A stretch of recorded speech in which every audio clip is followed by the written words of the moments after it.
कपड़े धोने वाली बहू। शादी के पहले से ही विभा को कपड़े धोने का बड़ा शौक था। कभी नल के नीचे तो कभी तालाब के पास। अरे मेरी नीली वाली लुंगी नहीं दिख रही है। विभा की अम्मा, कहाँ रखी है लुंगी? अरे वो तो विभा ने परसों ही धोकर रखी थी आपकी अलमारी में, देखो वहीं होगी। वो ना मैंने आज धो दी, मुझे लगा कि गंदी हो गई होगी। अरे कैसे गंदी हो गई थी? उसे तो मैंने पहना भी नहीं। हे भगवान, इस लड़की के कपड़े धोने की आदत से परेशान हो गया हूँ मैं। जितना तो घर में राशन नहीं आता, उससे कहीं ज्यादा डिटर्जेंट पाउडर का खर्चा है। इसकी शादी करवा दो, शादी जाए अपने घर में ही करे काम, फिर चाहे घर के कपड़े धोने हो या पूरे गांव के। हाँ ठीक बोल रही हूँ, देखता हूँ मैं कोई लड़का। वो दिन भी आ जाता है जब विभा को देखने लड़के वाले आ जाते हैं। लड़की मुझे अच्छी लगी। होने वाली सास कहती है, बेटी अगर कुछ पूछना है तो पूछ लो। वैसे तो हमारी लड़की बहुत ही शर्मीली है, जो बोल दो वो मान लेती है, इसे क्या पूछना होगा। अरे कैसी बात कर रही हो माँ, मुझे इन लोगों के घर रहना है, सवाल तो कई है। हाँ हाँ बेटा, पूछ लो ना, क्या पूछना है। आप लोगों के घर कपड़े कौन धोता है? सास का मुंह बन जाता है। देखो, अगर तुम ये कहना चाहती हो कि तुम्हें कपड़े धोने नहीं आते तो सुन लो, कपड़े मैं ही धोती हूँ, लेकिन तुम्हारे आ जाने के बाद मैं रुमाल तक नहीं धोऊंगी। अरे चुप रहना भाग्यवान, बहू बेचारी घर आई नहीं, उसे डराना शुरू कर दिया। वो क्या है ना बिटिया, अभी तक तो ये कल्लू की माँ ही धोती थी, लेकिन अब तुम्हारे पापा तो दहेज में वॉशिंग मशीन देंगे ही। तभी विभा की माँ बोल पड़ती है, सवाल भी पूछा तो क्या। वैसे भाई साहब, मशीन की तो फिर भी कपड़े धोने की कैपेसिटी होती है। मतलब जो बिटिया दे रहे हैं ना विभा, इसे कपड़े धोने का बहुत शौक है। ये आप लोगों के क्या, आस पड़ोस गांव मोहल्ले सबके कपड़े धो दे और उफ तक ना करे। बाहर देखा नहीं आपने कितने कपड़े सूख रहे हैं? सब हमारी बिटिया ने ही तो धोए हैं। बस भी करो ना माँ, शर्म आ रही इतनी तारीफ सुनकर। और तो और एक दाग निकाल कर दिखाओ तो मान जाऊं। हाँ अच्छा, माफ करना बेटा, मैंने गलत समझा।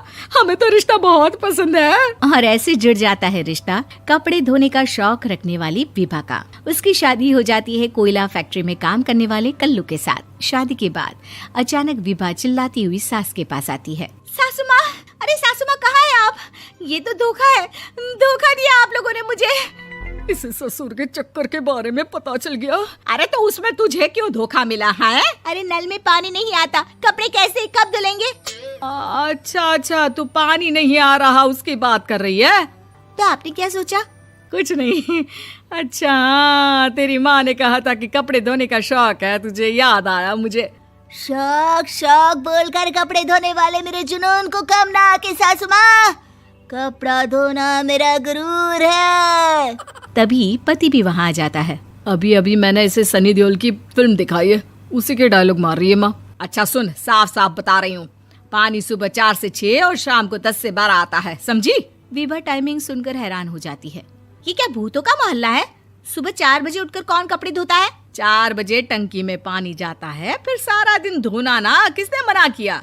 अरे कैसी बात कर रही हैं? 200 लीटर की टंकी में कितने कपड़े धो लूंगी मैं? सुबह ही उठ जाऊंगी मैं। अब क्या था, विभा सुबह 4 से लेकर रात के 12 बजे तक कपड़े ही धोती रहती। एक रोज सास पड़ोस से निकलकर कहीं जा रही होती है कि साथ वाली कहती है, हाँ कल्लू की माँ, जरा ये बताओ कि 2 साड़ी है, 2 ब्लाउज और एक पेटीकोट और एक नाड़े वाला लंबा कच्छा। हाँ तो? अरे तो क्या, कितना लोगी धुलाई ये बताओ। धोबन दिख रहे हैं हम क्या? हमारे पति सरकारी नौकरी से अभी रिटायर हुए हैं और बेटा सुपरवाइजर है कोयला फैक्ट्री में। धोबन समझ रखा है हमें?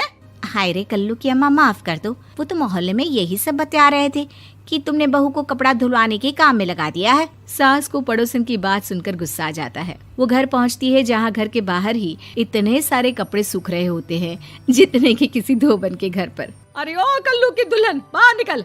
माँ जी यहीं आ जाओ, बाथरूम में चादर धो रहे हैं हम। अरे अभी हम धोते हैं, तुमको बाहर निकलो। ये आस पड़ोस वाले बोल रहे हैं कि हम बहू से कपड़े धुलवा कर उसे कपड़ा धोने वाली बना दिए हैं।